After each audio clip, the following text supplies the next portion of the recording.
और इनका boarding pass देख लो अभी कितना खूबसूरत लग रहा है। इसको टाइमिंग बोलते हैं। जैसे ही हम लोग आए बोर्डिंग भी स्टार्ट हो गया। ये चीज काफी यूनिक सा है। देखो जितने भी आसाम से लोग देख रहे हैं मेरे इस वीडियो को, तो आप सभी लोगों को जॉय आई होम। गुड मॉर्निंग एवरीवन और स्वागत है आप सभी लोगों का मेरे एक और नए व्लॉग में। वैसे टाइटल और थंबनेल देखकर आपको आइडिया लग गया होगा ये जो मेरा आज का वीडियो है कौन से टॉपिक पे होने वाला है। तो हाँ, आज हम लोग जा रहे हैं यहाँ से गुवाहाटी। अभी कुछ दिन पहले मैं गुवाहाटी में ही था, लेकिन वापस से प्लान बन गया हमारा गुवाहाटी जाने का। एक्चुअली हमारा फाइनल डेस्टिनेशन गुवाहाटी नहीं है, गुवाहाटी से आगे भी हम लोग कहीं और जा रहे हैं। सेम डे ही निकलना पड़ेगा। जैसे कि अभी हमारा फ्लाइट है, जैसा कि आप लोगों ने टाइटल में देख ही लिया होगा। आज हम लोग फ्लाई करने वाले एयर इंडिया के साथ। फिर उसके बाद हमारा विस्तारा का फ्लाइट है कहीं और के लिए। और जहां हम लोग जा रहे हैं ना, वहां कुछ अपना काम है जो शायद ही मैं वीडियो में बता पाऊं, लेकिन कोई नहीं, जहां जहां जाएंगे वो तो आपको दिखाएंगे। बाकी आसपास में मैंने कुछ प्लान भी किया हुआ है। और इस ट्रिप में मैं अकेले नहीं जा रहा हूँ, मेरे साथ इस बार जा रही है मम्मी भी। इस बार मम्मी भी ज्वाइन कर रही है मुझे। और यहाँ पे देख लो आज दही और गुड़ है।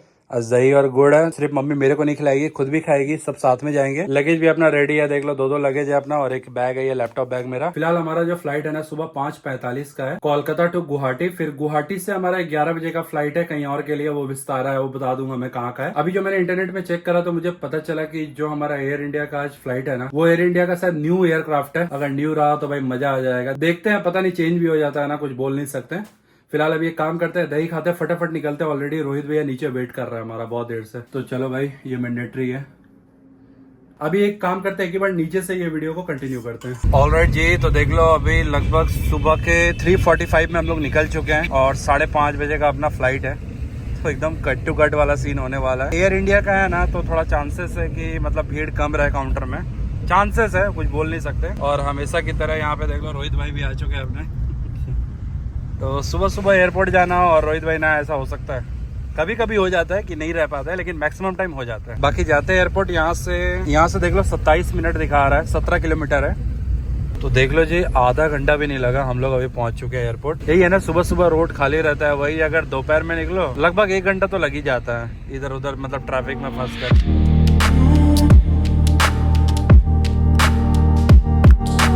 चलो जी, फाइनली पहुंच चुके हैं हम लोग नेताजी सुभाष चंद्र बोस इंटरनेशनल एयरपोर्ट। ये अपना गेट है, गेट नंबर 3। चले रोहित भैया, थैंक यू। अब बाकी निकलते हैं भाई बाहर। चलो जी, फाइनली अभी हम लोग एयरपोर्ट के अंदर तो एंटर कर गए हैं। अपना जो टिकट है ना और आईडी कार्ड है वो डीजी यात्रा में रजिस्टर करवा लिया था। आप भी कभी आ रहे हो ना, अगर आपका एयर इंडिया, विस्तारा ये सब का फ्लाइट है, इंडिगो का फ्लाइट है, तब आप डीजी यात्रा में रजिस्टर करवा लेना, काफी ईजी हो जाता है प्रोसेस। ये देख लो, ऐसा कुछ आपको टोकन मिल जाएगा। अभी फटाफट एक काम करते हैं, चेक इन करवाते हैं, बोर्डिंग पास लेते हैं, फिर बात करते हैं, क्योंकि टाइम ऑलरेडी बहुत कम है हमारे पास। 4:45 में अपना बोर्डिंग स्टार्ट होने वाला है और अभी भी हम लोग देख लो गेट पे ही है। चलो जी, फाइनली अपना बोर्डिंग पास मिल चुका है। एयर इंडिया का देख लो पूरा हर कुछ ना, लोगो वगैरह भी एकदम काफी बढ़िया कर दिया है। और इनका बोर्डिंग पास देख लो अभी कितना खूबसूरत लग रहा है। फिलहाल अभी सिक्योरिटी चेक करवाते हैं, फिर मिलते हैं। फाइनली हमारा अभी सिक्योरिटी हो चुका है और अभी चेक कर रहे हैं हमारा फ्लाइट। वैसे तो गेट नंबर 18 है, लेकिन ना एक बार आप चेक कर लिया करो और अनाउंसमेंट में भी ना ध्यान दिया करो। जैसे देख लो यहाँ पे सुबह 5:30 बजे का पोर्ट ब्लेयर का भी फ्लाइट है। आज हमारा जर्नी होने वाला है एयर इंडिया के AI 0727। गेट नंबर 18 है अपना। गेट नंबर 22 से 25 इधर है, अपना गेट इधर ही होगा। लेकिन एक बात है मम्मी, सिक्योरिटी चेक काफी ईजी था ना प्रोसेस। खाली रहता है। हाँ, खाली था ना, आराम से हो गया। हमारा डीजी यात्रा का कुछ जरूरत ही नहीं पड़ा। एक्चुअली क्या होता है ना, डीजी यात्रा का एक अलग सा लाइन होता है और एक नॉर्मल लाइन होता है। तो डीजी यात्रा का जरूरत ही नहीं पड़ा, एकदम लाइन ही पूरा खाली था। और मम्मी ना अपने साथ चाय लेकर आई थी, वही बोले थे रख ना ले, मतलब फिकवा ना दे। भर के लाया, घर में दूध था, तब क्या करे, किसके ऊपर छोड़ के आते। लेकिन डर लग रहा था। तो पसीना क्या हो गया चलने से? क्या इतना चलने से? ये चेक इन होता है ना, जहाँ सब सामान हमको वही तो, लेकिन हम बैग से निकाले नहीं, बैग ही रख दिए। मम्मी कुछ निकालते ही नहीं है बैग से। हम बोलते हैं मम्मी फिर भी तुम अपना ये फोन निकाल दो बाहर, चार्जर निकाल दो। मम्मी कुछ निकालते ही नहीं, बोलते कुछ होगा नहीं। और सच में मम्मी का नहीं पकड़ता है, मेरा पकड़ लेते हैं। हमारा ढेर सारा इलेक्ट्रिक चीज रहता है, मेरा बहुत सारा रहता है इसलिए। चलो फिलहाल अभी अपने गेट नंबर 18 के पास जाते हैं। चलो मम्मी के लिए अच्छा हो गया, ज्यादा चलना नहीं पड़ेगा अभी। अब डर भाग गया है। पहले मम्मी बहुत डरती थी ऐसे, मतलब एस्केलेटर वगैरह में चढ़ने में। ये है कि दुबई जाके थोड़ा फॉरवर्ड हो गया है। हाँ, दुबई जाकर मम्मी का प्रैक्टिस अच्छा हो गया। अभी हो रहा है टाइम देख लो 4:50 और हम लोग अपने गेट के पास तो पहुंच चुके हैं। और यहाँ पे देख लो, मम्मी अगर साथ में ट्रैवल करे, ऐसा हो सकता है चाय ना हो। मम्मी मस्त थर्मस में, ठीक यार, मम्मी को रोकता भी नहीं है कोई ना, हम लोग ऐसे वाटर बोतल भी फेंकवा देते हैं हमसे। तो एक काम करते हैं, अपना चाय पीते हैं अभी फटाफट। इसको टाइमिंग बोलते हैं। जैसे ही हम लोग आए बोर्डिंग भी स्टार्ट हो गया। चलो जी अभी अपने सीट पे आ गया। फ्लाइट तो बाहर से पुराना वाला ही लग रहा है, लेकिन है अंदर से एकदम नया ना। नीचे में ना वो USB पोर्ट भी आपको मिल जाएगा। चार्जिंग सॉकेट तो नहीं है, ये USB पोर्ट है इस वाले साइड में। देखो तो ये चीज काफी अच्छा है। और ये देखो ट्रे टेबल वगैरह भी ना थोड़ा डिफरेंट टाइप का है। ये चीज काफी यूनिक सा है। देखो इधर आप अपना फोन होल्ड करके रख सकते हो। जूस वगैरह के लिए ये है। ये सही लगा मेरे को।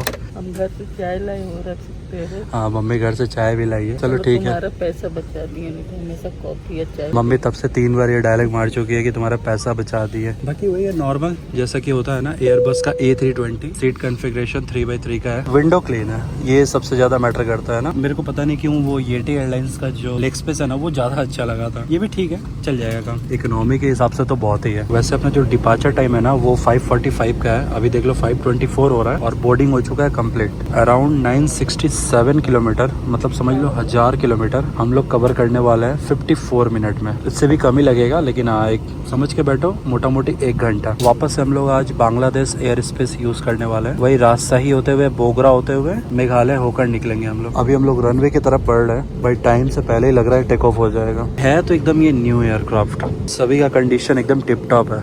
तो चलो थोड़ी देर में टेक ऑफ करेंगे तो वो दिखाएंगे आपको। फाइनली अभी हम लोग टेक ऑफ कर चुके हैं। जय माता दी। सुबह का काफ़ी बढ़िया सनराइज भी देखने को मिलेगा हमें। अगर दिखता है तो आपको भी दिखाते हैं। वैसे अभी टाइम देख लो 5:56 हो रहा है। अभी यहाँ पे ना हमें ब्रेकफास्ट सर्व किया गया है, जिसमें एक वाटर बॉटल है और एक पनीर रैप है। और ना बाहर की तरफ मस्त सनराइज हो रहा है अभी, लेकिन इधर तो कुछ अभी दिख नहीं रहा है। दिखाएंगे आपको कुछ बढ़िया दिखेगा तो।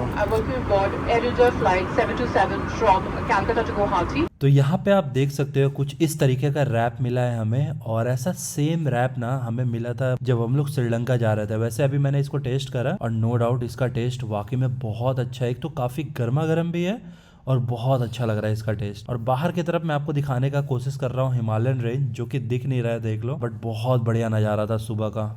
सुबह सुबह कितना बढ़िया कंचनजंगा का व्यू मिल रहा है। कैमरा में रिकॉर्ड ही नहीं हो पा रहा है ना, पता नहीं क्यों, मतलब फोकस ही नहीं ले पा रहा है। वैसे 6:55 में हमारा अराइवल टाइम था यहाँ पे। बिफोर टाइम हम लोग पहुँचे मम्मी। बहुत ही पहले पहुंचे। बाकी एक काम करो, आप लोग लैंडिंग एंजॉय करो। कृपया ध्यान दीजिए, एयर इंडिया को गुवाहाटी में निर्धारित समय से 25 मिनट पहले आगमन करते हुए बोले ना 25 मिनट पहले पहुँचे हम लोग। एयरपोर्ट में आपका स्वागत है। बाहर का तापमान 17 डिग्री सेल्सियस है। ठंडा है मतलब। सभी अतिथियों से निवेदन है कि सीट बेल्ट संकेत बंद किए जाने तक कृपया अपनी निर्धारित सीट पर ही बैठे रहे और ऊपर बने सामान कक्ष न खोलें। सामान कक्ष खोलते समय सावधानी बरतें और आप मोबाइल फोन का प्रयोग कर सकते हैं। फाइनली अभी हम लोग एयरक्राफ्ट से बाहर आ चुके हैं। ये अपना फ्लाइट था, देख लो। अभी जाते हैं बाहर, सामान कलेक्ट करते हैं अपना। फिर अभी हम एयरपोर्ट से एक्चुअली बाहर नहीं जाएंगे, एयरपोर्ट में ही रहना है हमें। लगभग 11 बजे हमारा नेक्स्ट फ्लाइट है। हम लोग लगभग 25 मिनट बिफोर पहुंचे यहाँ पे। ये है देख लो जी गुवाहाटी का एयरपोर्ट। बढ़िया बनाया है वैसे एयरपोर्ट। पहले जाके फटाफट अपना बैगेज क्लेम करते हैं, उसके बाद बाकी का बात करते हैं। पिछले 2 टाइम से ना मेरा लगेज देख लो फटाफट आ जा रहा है। अभी भी देख लो काफी लोग खड़े हैं यहाँ पे। और ये आ चुका है हमारा लगेज। मम्मी सबसे पहले तो वेलकम टू असम। तुम यहाँ का क्या बोलते हैं आपसे? जय अखम, जय जय आई अखम। आई एम सो सॉरी अगर मैं गलत प्रोनाउंस कर रहा हूँ, तो ऐसे ही होता है ना, जॉय आई ऑफम। जितने भी आसाम से लोग देख रहे हैं मेरे इस वीडियो को, तो आप सभी लोगों को जॉय आई ऑफम। फिलहाल अभी एक काम करते हैं, हमें बाहर तो निकलना नहीं है। अभी देखते हैं कहीं डोमेस्टिक ट्रांसफर होगा ना, अंदर ही अंदर निकल जाएंगे। वहाँ पर से सारा बैग वगैरह हमें चेक इन करवाना पड़ेगा। एयर इंडिया का सेम फ्लाइट रहता तो कोई दिक्कत नहीं होता, लेकिन हमारा फ्लाइट भी दूसरा है ना, अब विस्तारा। तो देखना पड़ेगा विस्तारा का काउंटर कहाँ है, इतना जल्दी चेक इन देते हैं कि नहीं देते हैं बैग का, क्योंकि वो जो फ्लाइट है लगभग 11 बजे और अभी देख लो सुबह का 7 बज रहा है यहाँ पे। वैसे अभी हम लोग विस्तारा के काउंटर के पास तो पहुँच गए, लेकिन काउंटर के पास पहुंचने के बाद पता चला कि काउंटर अभी बंद था। पीछे ऑफिस दिख रहा है ना, पता नहीं आपको दिख रहा होगा कि नहीं, पीछे में एक विस्तारा का ऑफिस दिख रहा होगा, वो भी अभी बंद है। आसपास में जो हम लोगों ने पता किया तब पता चला कि जो काउंटर है लगभग 8 बजे ओपन होगा, क्योंकि जो विस्तारा का फ्लाइट है ना वो 11 बजे ही है। इससे पहले कोई फ्लाइट नहीं है, इसलिए काउंटर लगभग 8 बजे के बाद ही ओपन होगा। वही बैठे हुए मेरा प्लान था कि चलो अगर मान लो अभी चेक इन हो जाता ना, सिक्योरिटी चेक करवा के अंदर जाके लाउंज में आराम से बैठ जाता है। अभी टाइम देख लो 7 बज रहा है, 8 बजे तक वेट करना पड़ेगा। और मम्मी अभी निकालेगी चाय। ये मम्मी एक बचा के लेकर आ गई है, मम्मी बाद में खा लेंगे, मेरे को बिल्कुल भी मन नहीं है कुछ खाने का। ये निकल चुका है अपना पिटारा। ओहो हो, बट आज भर के लिए ना मम्मी, कोई जगह मिलेगा ना चाय बनाने का, हम लोग चाय बना लेंगे। एक बात तो मानना पड़ेगा, घर का मतलब जो हमारे कोलकाता में बना हुआ चाय है वो हम लोग आसाम के गुवाहाटी में पी रहे हैं। हाँ मम्मी, डिब्रूगढ़ भी पी सकते हैं। तो मम्मी का प्लान है इसको डिब्रूगढ़ तक ले जाने का। हाँ जी, हम लोग आगे, तो पूरा भर के लाए थे ना, तो हम लोग 2 ही जने, कितना सदेगा। हम लोग आगे अभी डिब्रूगढ़ तक ट्रैवल करने वाले हैं। और हम लोग पहले भी बहुत बार आए, तिनसुकिया, डिब्रूगढ़, ट्रेन से आते थे, कामरूप से आते थे। से आते थे। हमारे कुछ रिलेटिव्स भी रहते हैं यहाँ पे, विशाल आपको पता ही है, वो भी तिनसुकिया से ही है। तो हम लोग याद है मम्मी, कामरूप से स्लीपर क्लास से हम लोग याद है मम्मी 2-2.5 दिन का जर्नी करके आते थे। 300 अभी तो फिर भी ठीक है। उस समय मैं उतना वीडियो नहीं बनाता था। पहले क्या, जब हम आते थे अकेले, तो पहले क्या था ना, तुम्हारा हावड़ा से गुवाहाटी तक ही कामरूप चलता था। हाँ। फिर कामरूप से तिनसुकिया मेल पकड़ के हम लोग तिनसुकिया जाते थे। अब तो डायरेक्ट तुम्हारा तिनसुकिया तक जाती है कामरूप। अच्छा, ये हमें पता नहीं था। कुछ लोग बोलते हैं कि मोहित भाई हमेशा आप लग्जरी जर्नी दिखाते हो, कभी नॉर्मल जर्नी भी किया करो, स्लीपर भी दिखाया करो हम लोगों को। मैंने खुद भी ट्रैवल किया है बहुत स्लीपर में। ऐसा नहीं है स्लीपर जर्नी करूंगा नहीं, मैं करेंगे, लेकिन जिस रूट का स्लीपर थोड़ा खाली रहता है ना, उसी रूट में करेंगे। क्योंकि देखो पहले क्या था, मेरे पास कुछ ऐसा सामान नहीं था कि मेरे को खोने का डर हो कि हाँ भाई चोरी हो जाएगा, ये हो जाएगा। अभी कुछ दिन पहले मैं हिमांशु भाई का ब्लॉग देख रहा था, अपने HY ब्लॉग, उनके ट्रेन से, उनके सीट से, जबकि आसपास में पैसेंजर बैठे हुए हैं, उनका पावर बैंक, चार्जर सब चोरी हो गया। तो यही बात है ना, सोच समझ के जर्नी करना पड़ता है। जब पॉसिबल होगा तो वो भी दिखाएंगे। ऐसे तो मानते हैं कि उन लोग को, जो आप वीडियो तुम्हारा देखते होंगे सब, उन लोग को ये मालूम नहीं है कि तुम्हारा वही सब नॉर्मल जर्नी से ही 5 स्टार जर्नी में आए हो। क्योंकि जो मेरा पहला ट्रेन वाला वीडियो वायरल हुआ था, how to order Domino's pizza in train, जिसके बाद डोमिनोज ने भी मुझसे कांटेक्ट करा था, वो मैंने स्लीपर जर्नी में ही बनाया था। तो यही जो कामरूप एक्सप्रेस है ना, जो मैं बता रहा हूँ आपको, इसका मैंने पूरा जर्नी भी करा हुआ है। एक शॉर्ट जर्नी मेरे चैनल में भी पड़ा होगा, मैं ट्राई करूंगा उसका लिंक देने का। तो खैर कोई बात नहीं, ये वीडियो को ज्यादा लंबा नहीं करते, ऑलरेडी काफी लंबा हो गया है वीडियो। नेक्स्ट वाले वीडियो में ना अपना डिब्रूगढ़ तक का जर्नी देखना, फिर एक कमाल का ट्रेन भी ले रहे हैं हम लोग वहाँ से आने का, क्योंकि भाई अब आए इधर, थोड़ा एक ट्रेन ब्लॉक तो बना के ही जाएंगे घर। रिटर्न हमारा ट्रेन से ही है। मैंने बताया 1 दिन का हमारा काम है, आज में शायद काम हो जाना चाहिए, या फिर कल का दिन भी लग जाए, वो आपको पता चल जाएगा। तो फिलहाल अगर यहाँ तक ये वीडियो देख लिया तो वीडियो को लाइक कर देना, और अभी तक इस फैमिली से नहीं जुड़े हो, ये जो नीचे सब्सक्राइब बटन है, इसको क्लिक करके बन जाना इस फैमिली का हिस्सा। देख लो भाई, मैं वीडियो एंड करने जा रहा हूँ, और मैंने अभी तक आप लोग को फ्लाइट का फेयर ही नहीं बताया। जो अभी हम लोग एयर इंडिया से आए ना, मैंने पर पर्सन 2,500 रुपए में टिकट बुक किया। 2 टिकट मुझे 5,000 रुपए का पड़ा। वही टैक्स वगैरह लगा करना 5,200 रुपए मैंने पे किया। तो अच्छा डील मिल गया मेरे को। ऊपर से देखो ना, सुबह का फ्लाइट मिल गया, और इसके बाद वाला जो फ्लाइट है ना, वो 1,000 रुपए का है भाई। वो आप लोग नेक्स्ट वाले ब्लॉग में देखना। बाकी चलो मिलते हैं अगले ब्लॉग में, बाय।